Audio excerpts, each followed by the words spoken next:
दिल्ली में लगातार 3 दिनों तक हुई हिंसा में अब तक 38 लोगों की जानें जा चुकी हैं। 200 से ज्यादा लोग जख्मी हैं। ये सिर्फ पिछले 3 दिन में हुआ है, जबकि सीएए के खिलाफ जो प्रदर्शन है वो पिछले 70 से ज्यादा दिनों से चल रहे हैं। कहीं पर कोई भी इस तरह की हिंसक वारदात नहीं हुई थी। 3 दिनों में ये हुआ है। ये भी अपने आप में एक पहेली नहीं है। लोग जानते हैं कैसे हुआ, किसने किया। हिंसा के बाद शिवपुरी, ब्रह्मपुरी और मुस्तफाबाद जैसे इलाकों से डर की वजह से कुछ लोगों ने घर छोड़ना शुरू कर दिया है। चांदबाग इलाके में आखिरकार दिल्ली पुलिस के अधिकारी सड़क पर उतर ही आए और लोगों को भरोसा दिलाने की कोशिश की कि पुलिस उनकी सुरक्षा के लिए मौजूद है। पुलिस के इस भरोसे के बावजूद लोगों में डर बना हुआ है। जहां जहां हिंसा हुई उन इलाकों की निगरानी हिंसा होने के बाद ड्रोन से की जा रही है। इन इलाकों में सुरक्षा बलों ने फ्लैग मार्च भी किया। दिल्ली के मुख्यमंत्री अरविंद केजरीवाल ने ऐलान किया है कि हिंसा में मारे गए लोगों के परिवार को 10 लाख रुपए का मुआवजा दिया जाएगा। जो लोग हिंसा में जख्मी हुए हैं उनका इलाज मुफ्त किया जाएगा, चाहे वो प्राइवेट अस्पतालों में ही क्यों ना हो। जिनकी दुकानें और घर जले हैं उन्हें 5 लाख रुपए का मुआवजा दिया जाएगा। दिल्ली हिंसा की जांच के लिए दिल्ली पुलिस की क्राइम ब्रांच ने 2 स्पेशल इन्वेस्टिगेशन टीम SIT का भी गठन किया है। बातचीत के लिए मेरे साथ हैं वकील और सामाजिक कार्यकर्ता सुरूर मंदर। सुरूर, बहुत बहुत शुक्रिया हमेशा की तरह अपना वक्त हमें देने के लिए। बिल्कुल सर। सुरूर, कुछ लोग इसे हिंदू मुस्लिम दंगे बता रहे हैं, कुछ लोग इसे एंटी CAA बनाम प्रो CAA झगड़े बता रहे हैं। कुछ लोगों का कहना है कि ये गुजरात मॉडल दिल्ली में लागू करने की कोशिश है। कुछ लोग कहते हैं कि ये गुजरात मॉडल से भी आगे है और देश के बाकी राज्यों में भी जाएगा जहां जहां बीजेपी की सरकार है। आप क्या सोचती हैं, ये कितना सांप्रदायिक है, कितना CAA, anti CAA, pro CAA है, या कितनी सोची समझी साजिश है, ये गेम प्लान है? सर देखिए, जिस तरीके से हालात बिगड़े तो ये क्लियरली एक सोची समझी साजिश थी। जिस एरिया को टारगेट किया गया, जहाँ पे ऑलरेडी सेंसिटिविटी थी, थोड़े से टेंशन्स हो सकते थे, उन्हीं एरियाज को टारगेट करके किया गया है। प्रोटेस्ट साइट्स अभी भी हैं, अलग अलग पार्ट्स में अभी भी चल रही हैं और नॉन वायलेंटली चल रही हैं। देश भर में ये हुआ है। आपने कहा गुजरात मॉडल, मुझे लगता है ये UP मॉडल की एक परिभाषा को इस्टेब्लिश करने की कोशिश कर रही है। UP मॉडल, हाँ जी, कि कैसे हम स्टेट मशीनरी का जो UP मॉडल था वो बेसिकली के प्रदर्शनकारियों के खिलाफ एक एक्सट्रीम रिप्रेशन का मॉडल, वो चला नहीं और दिल्ली में लगा कि उसका कुछ असर पड़ेगा रिजल्ट्स के पहले जी। अब रिजल्ट्स के बाद ये पता ही नहीं है। तो ये हालात कराए गए हैं, ये ज़रूर है। दिक्कत की बात ये है कि जब हालात कराए जाते हैं तो आप आंख सोचते हैं कि सिर्फ अपने दूसरे के घर में लगेगी, पर अगर अपना घर है तो वो तो जलेगा ही। तो ये अब हालात हो गए हैं कि हालात हो गए कि आपने चिंगारी फेंकी, अब घर जल रहा है, जिसमें आपका घर अपना भी आता है। बिल्कुल जी। दिल्ली हिंसा पर आज फिर दिल्ली हाई कोर्ट में सुनवाई हुई। सामाजिक कार्यकर्ता हर्ष मंदर ने दिल्ली हिंसा के मुद्दे पर भड़काने वाले भाषणों को जिम्मेदार ठहराते हुए अर्जी दाखिल की थी। सुनवाई के दौरान दिल्ली हाई कोर्ट ने इस मुद्दे पर केंद्र सरकार को भी एक पक्ष बनाया। सुनवाई के दौरान सॉलिसिटर जनरल तुषार मेहता हैं, उन्होंने कहा कि ये FIR दर्ज करने का सही वक्त नहीं है। अदालत ने पूछा, सही वक्त फिर कौन सा होता है, और क्या और भी मौतों की इंतजार है आपको, और फिर केस दर्ज करने से शांति और हालात सामान्य करने में मदद नहीं मिलेगी, ये तुषार मेहता ने कहा। उन्होंने ये भी कहा कि अर्जी दाखिल करने वाले ने सिर्फ 3 बयानों का जिक्र किया है और केवल 3 बयानों को सुनकर वो कार्रवाई की मांग नहीं कर सकता। ये 3 बयान अनुराग ठाकुर और अभय वर्मा और परवेश वर्मा और एक हैं कपिल मिश्रा, जो अपनी तरफ से मतलब खुद ही बीच में घुसा है या उनको भेजा गया। दिल्ली हाई कोर्ट ने दिल्ली हिंसा पर केंद्र सरकार से 4 हफ्ते के अंदर रिपोर्ट मांगी है, जबकि दिल्ली हाई कोर्ट ने आज दोपहर तक, आज शाम तक कहा था कि ये रिपोर्ट दे दी जाए। पुलिस कमिश्नर बताएं, अपनी राय दें कि इन पर FIR होनी चाहिए नहीं। इस मामले पर अपनी अगली सुनवाई अब 13 अप्रैल को होगी। मेरा दूसरा सवाल यह है कि कहां आज जस्टिस मुरलीधर की अदालत में दोपहर तक पुलिस कमिश्नर को बताना था कि इन बयानों पर एफआईआर दर्ज करनी चाहिए या नहीं, और कहां जस्टिस मुरलीधर के अचानक ट्रांसफर ऑर्डर्स के बाद पुलिस को 1.5 महीने का वक्त दे दिया गया है।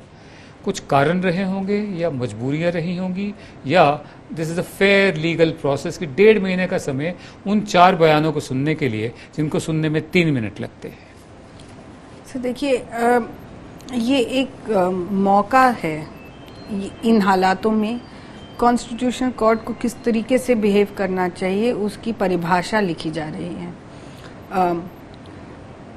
हमें मैं जीवित नहीं थी 70 के दशक में। मतलब आप पैदा नहीं हुई थी? नहीं, पैदा नहीं हुई थी। 70 के दशक में मुझे याद है, याद भी नहीं है, पर जो सीखा है, पढ़ा है, देखा है, लोग बोलते हैं कि वो ह्यूमिलिएशन जो कोर्ट का था कि जब हमें एक्ट करना चाहिए हम नहीं करें, उस ह्यूमिलिएशन का जवाब हम आज तक कोर्ट्स देती जा रही हैं। एक मौका था आज कोर्ट्स के पास कि करें। मैं ये नहीं कह रही हूं कि दिल्ली पुलिस को सब काम छोड़ के इन्हीं चीजों पे करना चाहिए, पर 4 हफ्ते थोड़े ज्यादा थे और 6 हफ्ते तो और भी ज्यादा हैं। काश वो कह देते हफ्ता कर लें, 10 दिन कर लें, ताकि कुछ इसमें कार्रवाई बढ़े। ये भी एक फेस सेविंग जेस्चर है, एक डिसीजन होता कि हम लोग कुछ कर रहे हैं और जुडिशरी कुछ इस पे ध्यान दे रही है। हमने हर प्रोटेस्ट, हर सिचुएशन में देखा है कि ठंडे बस्ते में डालने की कोशिश चल रही है जी। और ये हर सिचुएशन में, ये कश्मीर के मामले में हो, आप देख लीजिए सुप्रीम कोर्ट ने हेबियस कॉर्पस पिटिशन, जो हमको सबसे महत्वपूर्ण मानी गई है कॉन्स्टिट्यूशन में, कि वो दैट इज हाई प्रायोरिटी, आपको रात को भी सुप्रीम कोर्ट खोलना पड़ेगा अगर आपकी हेबियस कॉर्पस है, उसमें आपने 2 हफ्ते का नोटिस दे दिया उमर अब्दुल्ला की बहन को कि हम देखेंगे। बात यह है कि देश देख रहा है और वो भी देखेंगे। आमिर अजीज ने कहा गया सब याद रखा जाएगा, बात यह है कि सब याद रखा जाएगा, पर इस याद को में लोगों की जिंदगियां भी बर्बाद हो गई हैं। 35 जी, लोग खुद को मजबूर महसूस कर रहे हैं कि जाएं तो जाएं कहां। दिल्ली में हुई हिंसा के मुद्दे पर कांग्रेस अध्यक्ष सोनिया गांधी के साथ कांग्रेस के कुछ नेताओं ने राष्ट्रपति रामनाथ कोविंद से मुलाकात की। कांग्रेस ने राष्ट्रपति रामनाथ कोविंद को दिल्ली हिंसा के मुद्दे पर एक मेमोरेंडम भी सौंपा है। कांग्रेस ने गृह मंत्री अमित शाह को उनके ओहदे से हटाने की मांग भी की है। कांग्रेस ने कहा कि दिल्ली में बीते 3 दिन में जो हिंसा हुई थी उसे मोदी सरकार और आम आदमी पार्टी चुपचाप देखती रही। पूर्व प्रधानमंत्री डॉक्टर मनमोहन सिंह ने कहा कि दिल्ली में जो हिंसा हुई वो देश के लिए शर्म की बात है। कांग्रेस ने केंद्र सरकार को अपना राजधर्म निभाने की भी हिदायत दी है। सुनते हैं कांग्रेस ने क्या कहा। The central government has also, the newly elected Delhi government, have remained mute spectators as completely mindless rage, designed violence, and organized looting of property has continued unabated. We also reiterate that you should immediately call for the removal of the Home Minister, given the gross ineptitude, abdication of duty, and his inability to contain the situation.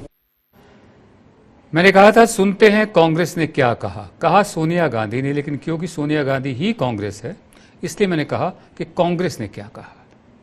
मेरा सवाल आपसे ये है जरूर, कांग्रेस ने राष्ट्रपति को memorandum देकर एक रस्म अदायगी कर दी है, एक टोकनिज्म दिखा दिया है। क्या आपको बाकी की पार्टियों से कुछ उम्मीद है? अगर है तो क्या है?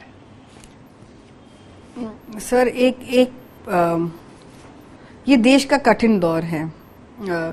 देश की क्या,